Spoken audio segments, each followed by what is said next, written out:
नमस्कार दोस्तों, कैसे हैं आप लोग। मैं पुष्पिंदर स्वागत करता हूं आपका एक बार फिर आपके अपने चैनल सैलरी ज्ञान और इन्वेस्टमेंट में, जहां मिलती हैं आपको सैलरी और इन्वेस्टमेंट से जुड़ी सारी जानकारियां।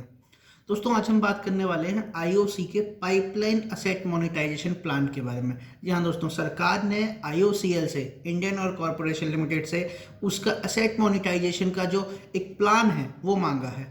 इसमें से मेनली सरकार जो फोकस करना चाहती है वो फोकस करना चाहती है पाइपलाइंस के ऊपर। जी हाँ दोस्तों, इंडियन ऑयल कॉरपोरेशन के तीन सबसे बड़े डिपार्टमेंट जो हैं उनमें से पहला रिफाइनरी है, जहाँ पे तेल को प्रोसेस किया जाता है। दूसरा पाइपलाइन है, जहाँ से तेल को ट्रांसपोर्ट किया जाता है। और तीसरा मार्केटिंग है, जहाँ से कि तेल रिटेल आउटलेट्स मतलब पेट्रोल पंप पे बेचा जाता है। इन तीनों में से जो ये बीच वाला फैक्टर है ना, पाइपलाइन, इसे सरकार असेट मोनेटाइज करना चाहती है। मतलब इसे सरकार एक तरीके से डिसइन्वेस्टमेंट करना चाहती है। सरकार ये कहना चाहती है कि पाइपलाइन आपके काम का नहीं है, पाइपलाइन को हम बेचेंगे, उसके बाद आप अपनी कंपनी चलाइए। अब दोस्तों देखिए, ये आप तर्क समझिए इस चीज़ का क्या है कि अब देखिए, कोई चीज़ मेरी है, ठीक है, मेरी मतलब कि इंडियन ऑयल कॉरपोरेशन लिमिटेड की है, ठीक है, उसने उसे पिछले 50 सालों में डेवलप किया है, ठीक है। बस ये है कि इंडियन ऑयल कॉरपोरेशन लिमिटेड सरकार के अंडर एक एंटिटी है, तो सरकार कहना चाह रही है कि अब ये जो आपकी चीज़ है ना, इस चीज़ को हम बेच रहे हैं। क्यों? क्योंकि इंडियन ऑयल कॉरपोरेशन लिमिटेड तो सरकार की है। हाँ, सरकार की है, लेकिन इस तरीके से अगर आप असेट्स बेचते रहेंगे किसी एक कंपनी के, तो कंपनी का जो प्रॉफिट होगा उसमें बहुत ज़्यादा फर्क पड़ेगा, कंपनी की जो वर्किंग होगी उसमें बहुत ज़्यादा फर्क पड़ेगा। जी हाँ दोस्तों, कैसे, वीडियो में देखेंगे आगे। तो आइए दोस्तों शुरू करते हैं।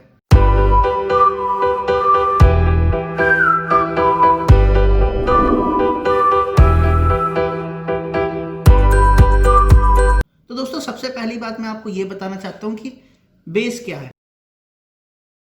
इंडियन ऑयल कॉरपोरेशन के पाइपलाइन डिवीजन का बेस क्या है। पहली बात, Indian oil corporation limited last 1964 में एस्टैब्लिश हुई थी, ठीक है। 1964 से लगातार इसके जो लोग हैं वो काम कर रहे हैं, कंपनी काम कर रही है, और कंपनी ने लगातार पाइपलाइन लेइंग करी है, ठीक है। लगभग 14,600 किलोमीटर की इंडिया की सबसे बड़ी पाइपलाइन अगर किसी कंपनी के पास, ऑयल कंपनी के पास है, तो वो इंडियन ऑयल के पास है, क्योंकि वो लगातार पाइपलाइन लेइंग कर रही है। क्योंकि उसे पता है पाइपलाइन लेइंग जो है वो एक बहुत ही इंपॉर्टेंट फैक्टर है किसी कंपनी को रन करने के लिए, किसी पेट्रोलियम कंपनी को रन करने के लिए, ठीक है। तो अब पहली बात तो, इतना बड़ा एसेट है जिसको पिछले 50 सालों में डेवलप किया गया। जी हाँ दोस्तों, पाइपलाइन कोई एक दिन में डेवलप नहीं हो जाती है।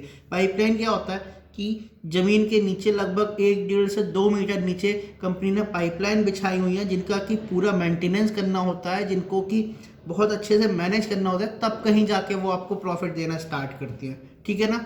अभी क्या हो गया है कि गवर्नमेंट कह रही है कि ये जो आपकी पाइपलाइन है इसको आप बेच दीजिए, ठीक है, ये आपके काम की नहीं है। अब कोई गवर्नमेंट को ये बताए कि तेल ट्रांसपोर्ट करने के 3 मीडियम होते हैं, नंबर 1 रेल से, नंबर 2 रोड से, नंबर 3 पाइपलाइन से।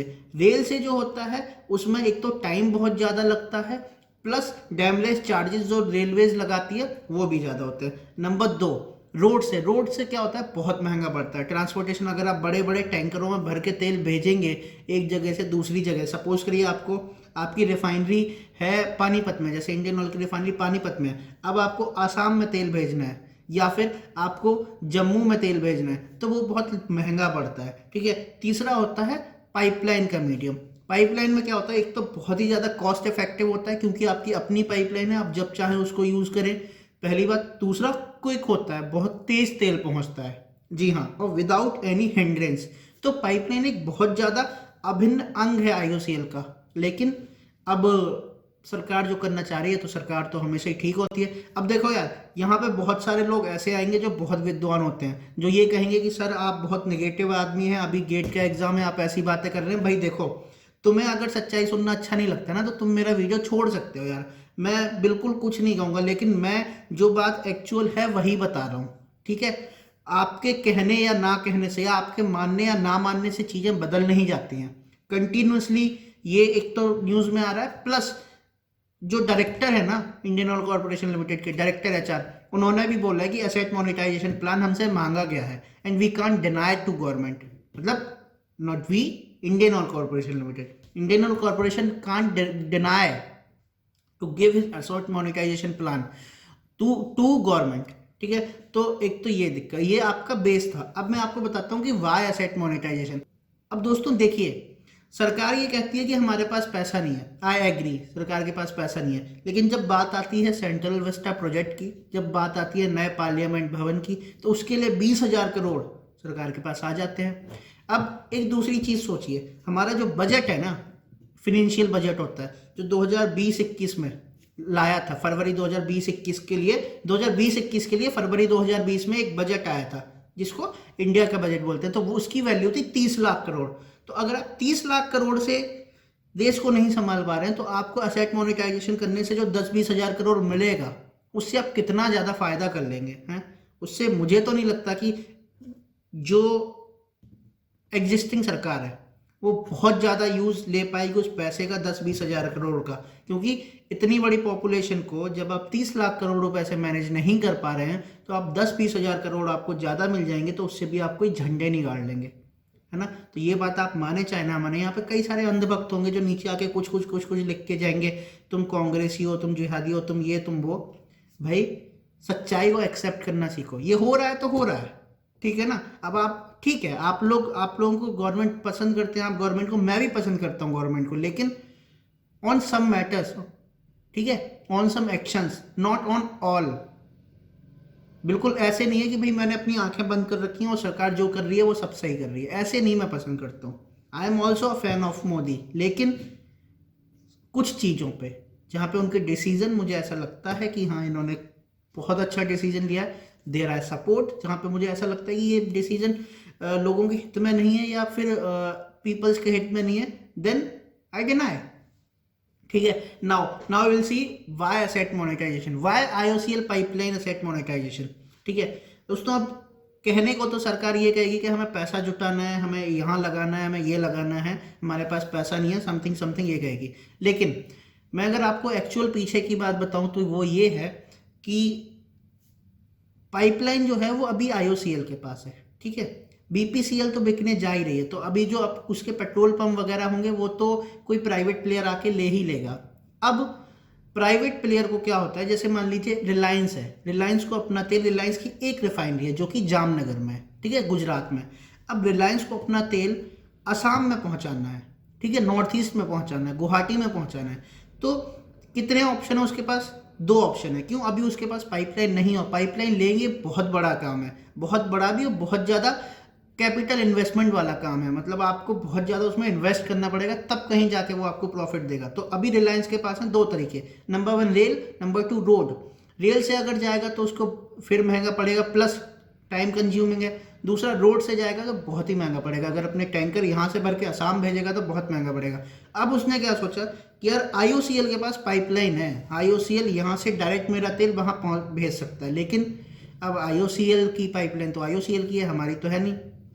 तो फिर ये प्लान आया कि अगर हम पाइपलाइन को मोनेटाइज कर दें तो वो सबकी हो जाएगी, सब लोग उसको यूज़ कर पाएंगे। तो अब क्या करेगा, रिलायंस यहाँ से तेल पिक किया, यहाँ से पाइपलाइन में डाला, क्योंकि अब तो पाइपलाइन पब्लिक हो गई है ना, अब तो गवर्नमेंट ने बेच दिया, अब तो गवर्नमेंट का हक रह नहीं गया। तो अब यहाँ से तेल डाला, वहाँ असम में जाके तेल निकाल लिया, तो अब उनको सस्ता भी पड़ गया, वो तेल भी बेच सकते हैं, तो अब वो कम्पीट भी कर सकते हैं। अभी तक क्या हो रहा था, अभी तक वो कम्पीट कर ही नहीं पा रहे थे आईओसीएल, बीपीसीएल, एचपीसीएल से, ठीक है ना। क्यों? क्योंकि ये तीनों कंपनियां बहुत एस्टेब्लिश हैं, प्लस इन्होंने बहुत पहले से ये इस बिजनेस में है और लगातार इन्होंने अपना पैसा लगाया है, लगातार इन्होंने अपनी कैपिटल इन्वेस्टमेंट करी है, जो कि हर किसी के बस की बात नहीं होती, ठीक है ना। अब थर्ड पॉइंट देखते हैं कि what will happen from this privatisation, ठीक है। तो होगा ये कि अभी कंपनी जो प्रॉफिट में काम कर रही है, अभी कंपनी जिसने कोविड में इतना होते हुए भी अपना सारे पेट्रोल पंप खोल के रखे हैं, अपना सारा प्रोसेस चला के रखा है, हम लोग खुद गए हैं लॉकडाउन में ऑफिस और डेली ऑफिस गए हैं, तो होगा क्या कि अगर प्राइवेटाइजेशन, अब देखिए पाइपलाइन का प्राइवेटाइजेशन, अब देखिए एक तरफ रिफाइनरी है, एक तरफ मार्केटिंग है, रिफाइनरी से मार्केटिंग तक तेल पहुंचता है वाया पाइपलाइन। अगर अब पाइपलाइन अब हमारी नहीं रहेगी तो इसमें डिसकंटिन्यूटी आ जाएगी, और जैसे ही इसमें डिसकंटिन्यूटी आएगी कंपनी का प्रॉफिट्स बहुत बेकार तरीके से कंपनी को हिट करेंगे, बिल्कुल कंपनी के प्रॉफिट्स पे बहुत ज़्यादा फर्क पड़ेगा। आप सोचिए ना यार, एक चीज़ आपकी है जिसको आप जब चाहे यूज़ कर सकते हैं, अब एक चीज़ आपकी नहीं है, तो अब आपको उसी अपनी चीज़ को यूज़ करने के लिए लाइन में लगना पड़ेगा कि यार तुम्हारा अभी तेल चल रहा है, चलो हम बाद में भेज लेंगे, या हमारा चल रहा है तुम बाद में भेज लेना। तो ऐसे उसको लाइन में लगना पड़ेगा। सो कंपनी के जो प्रॉफिट्स होंगे वो बहुत गंदे तरीके से हिट करेंगे अगर ऐसा होता है। प्लस गवर्नमेंट को क्या फ़ायदा होगा? गवर्नमेंट को कोई बहुत ज़्यादा फ़ायदा नहीं होगा, ठीक है ना, क्योंकि गवर्नमेंट को प्राइवेट कंपनीज अपने हिसाब से चलती हैं। वो गवर्नमेंट ने अगर बोला कि हमें 1 लाख करोड़ की हमारी पाइपलाइन है, आप हमको 1 लाख करोड़ दीजिए, तो ऐसे नहीं दे देते वो, ठीक है ना। उस पर बहस हो गया, वो बहुत कम रेट में इसको मोनेटाइज करेंगे। गवर्नमेंट भी कर लेगी, गवर्नमेंट को तो थोड़ा बहुत पैसा भी मिलेगा तो गवर्नमेंट के लिए बहुत है, क्योंकि उनके पास तो कुछ नहीं है। उन्होंने तो सारा जो देश में था पैसा उसको इधर उधर में पता नहीं कैसे मैनेज कर रखा है। मैं कुछ कमेंट नहीं करना चाहता उस पर, लेकिन ये है कि चलो गवर्नमेंट को तो कोई बहुत ज़्यादा फ़ायदा नहीं होने वाला है। अभी इस साल वो इससे पैसा कमा लेंगे, अगले साल फिर दूसरा सोर्स ढूंढने लग जाएंगे। Power grid corporation of India limited से भी पूछा है कि आप भी अपना एसेट मोनेटाइजेशन प्लान दीजिए।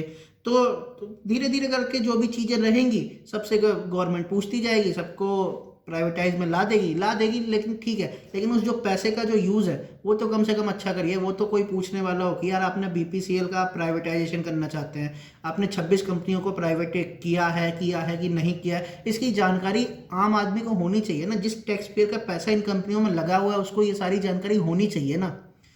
तो दोस्तों ये थी आज की जानकारी मेरी तरफ से। प्लस देखिए, मैं फिर से यही कहना चाहूँगा कि भक्त बनिए, अंधभक्त मत बनिए। जहाँ पे चीज़ गलत है वहाँ पे गलत मानिए, जहाँ पे चीज़ सही है वहाँ पे सही बोलिए, ठीक है ना। तो मेरा सिर्फ यही है कि आगे क्या होगा आई डोंट नो, लेकिन ये जो प्लान चल रहे हैं मुझे मेरे हिसाब से सही नहीं लग रहे हैं। मैं सिर्फ अपना ओपिनियन दे रहा हूँ, मैं किसी दूसरे का ओपिनियन नहीं दे रहा हूँ। मैं सिर्फ अपना ओपिनियन दे रहा हूँ कि यार अगर आप सिर्फ 10-20 हज़ार करोड़ के लिए ऐसा काम कर रहे हैं तो उस कंपनी ने जो पिछले 50 सालों में बनाया है उसको ख़राब मत करिए। अपने सिर्फ 10-20 हज़ार करोड़ के लिए उस कंपनी की जो प्रोसेस है वो पूरी तरह से बेकार हो जाएगी, और कंपनी जो अभी compete कर रही है या किसी को खड़ा भी नहीं होने दे रही है अपने मार्केट में, वो उसका बहुत गंदे तरीके से उसको हिट होने वाला है ना। तो मैं तो यही एक्सपेक्ट करता हूँ कि गवर्नमेंट सोचेगी इस पर फिर से। बाकी आज के वीडियो में इतना ही, आगे फिर मिलेंगे एक नए वीडियो में एक नई नॉलेज के साथ। तब तक के लिए बी हैप्पी, बी मोटिवेटेड। नमस्ते।